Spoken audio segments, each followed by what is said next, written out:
बोर्डिंगच्या जागेच्या विक्रीविरोधात जैन समाजाचा पुण्यात भव्य असा मोर्चा 3000 कोटींच्या जमिनीची 230 कोटींमध्ये विक्री विश्वस्तांनी बेकायदेशीरपणे जागा विकल्याचा राजू शेट्टी यांचा आरोप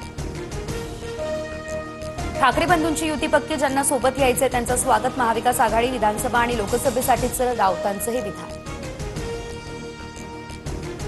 राज आणि उद्धव ठाकरेंचा लढा मराठी माणसासाठी नाही तर खुर्चीसाठी त्यांचा संघर्ष महाराष्ट्राचा नाही संघर्ष खुर्चीचा नवनाथ बन यांची टीका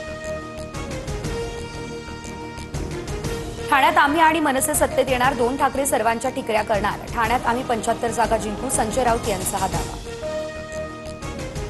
राऊत बोलतात नेहमी त्याच्या उलटच होतं राऊतांच्या भोंग्यामुळे त्यांच्या जागा कमी होणार संजय केळकर यांच्यासह प्रताप सरनाईक यांचा राऊतांवर पलटवार जळगावमधल्या पाचोरा आणि भडगाव या मतदारसंघामध्ये महायुतीत मिठाचा खडा शिवसेनेच्या नाऱ्यानंतर भाजपकडूनही आता स्वबळाचा नारा मतदार यादीमध्ये घोळ भाजपच्या बुलडाणा जिल्हाध्यक्षांची पालकमंत्र्यांकडे तक्रार मतदार यादीमध्ये 7000 नावांची पुनरावृत्ती तर 3000 मृतकांची नावं विजयराज शिंदे यांचा हा गंगापूर विधानसभा मतदारसंघात 36000 बोगस मतदार राष्ट्रवादीचे आमदार सतीश चव्हाण हे निवडणूक आयोगावरती त्यांचे आरोप पाऊस आणि विहिरी तुडुंब भरल्या त्यामुळे राज्यात यंदा रब्बीचं क्षेत्र 67 लाख हेक्टरवर जाणार शेतकऱ्यांनी बियाणे खतांची चिंता करू नये कृषीमंत्री दत्तात्रय भरणे यांचा आवाहन